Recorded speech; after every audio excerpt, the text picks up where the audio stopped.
ini mendapat amanah mengajar di kelas 5C. Kota Bengkulu terkenal dengan sebutan Bumi Rafflesia. Pada kesempatan yang baik ini, saya mengambil bagian untuk menjadi peserta dalam apresiasi guru dan tenaga kependidikan dasar inspiratif tahun 2021. Saya akan menampilkan best practice saya yang saya beri judul Darling RME berbasis etnomatematika Bengkulu untuk meningkatkan literasi budaya dan numerasi peserta didik kelas 5 Sekolah Dasar Negeri 1 Kota Bengkulu. Bergerak dengan hati, pulihkan pendidikan. Dalam praktik terbaik tahun 2021 yang saya lakukan, saya mengambil judul sebagai berikut. Darling RME berbasis etnomatematika Bengkulu untuk meningkatkan literasi budaya dan numerasi peserta didik kelas 5 SD Negeri 1 Kota Bengkulu.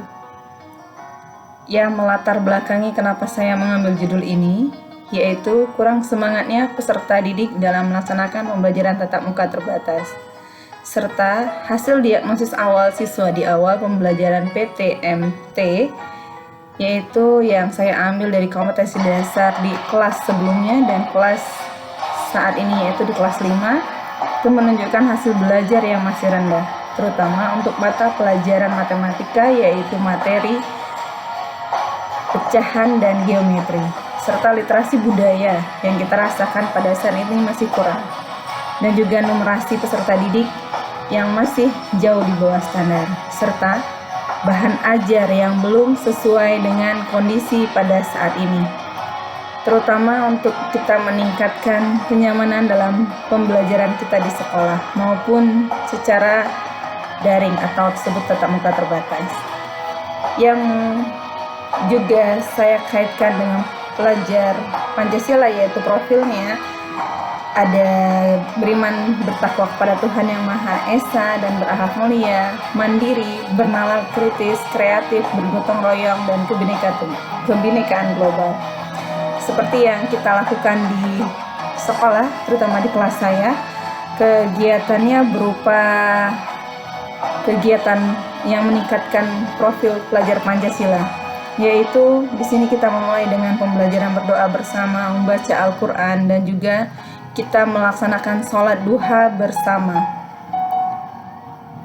Pembelajaran yang kita lakukan ini setiap hari, tapi kita bagi menjadi 2 shift. Ada yang shift pertama yaitu tatap muka, nanti shift keduanya berupa pembelajaran di rumah, yaitu disebut dengan daring. Nah, jadi anak-anak sama, walaupun dia daring, dia tetap akan melakukan kegiatan seperti ini.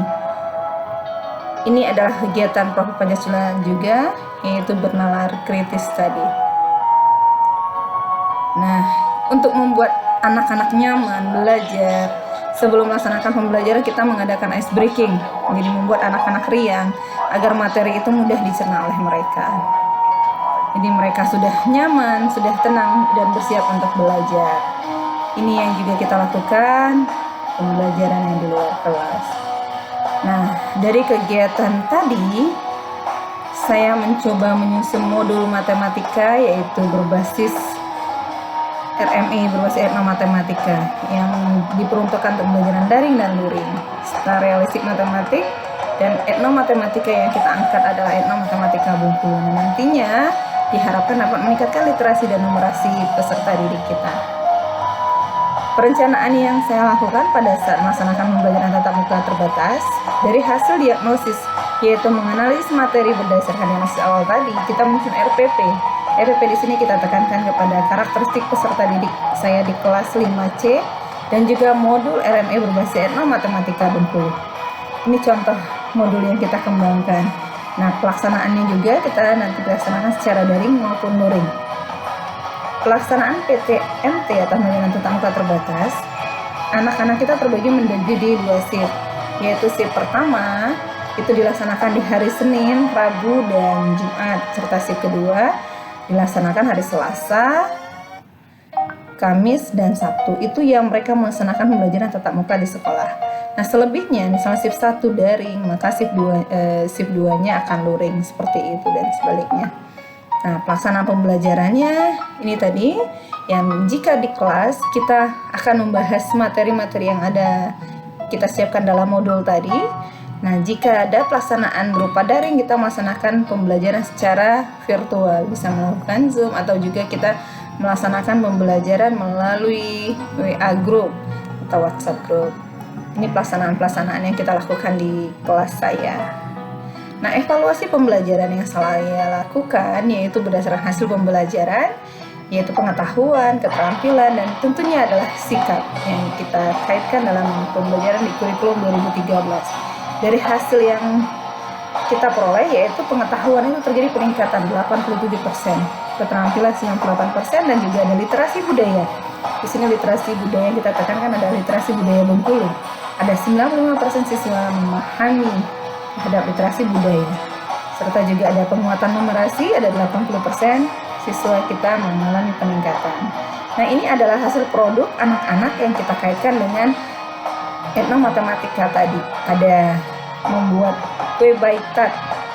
Di kue baitat ini bisa kita kaitkan dengan konsep keterampilannya anak-anak membuat pecahan menirukan bentuk-bentuk kue baitat. Dan juga ada puzzle-puzzle pecahan yang kita buat seperti ini, dan itu adalah miniatur. Nah, tindak lanjut yang saya lakukan kedepannya, kita akan mengembangkan modul ini, modul RME berbasis etnomatematika ini terhadap materi lainnya. Jadi kita akan mencoba tidak hanya pada pecahan dan geometri, tapi kita akan mencoba ke materi-materi matematika lainnya. Serta yang kedua, tindak lanjutnya yaitu menerapkan pada muatan pembelajaran yang lain. Pada saat kesempatan ini saya terutama untuk menerapkannya hanya di muatan pelajaran matematika. Nah, kedepannya karena kita di sekolah dasar, kita akan mengembangkan dalam modul tematik, yaitu ada muatan PPKN, bahasa Indonesia, muatan IPA, IPS, dan seni budaya. Dan tentunya kita akan berkolaborasi dengan teman sejawat. Di sekolah saya ada 3 ruang kelas 5, yaitu A, B, dan C. Maka saya mencoba akan mengembangkan terutama dengan teman sejawat. Dan kedepannya tidak menutup kemungkinan saya akan mencoba bergerak ke teman-teman di sekolah yang lainnya. Demikianlah best practice saya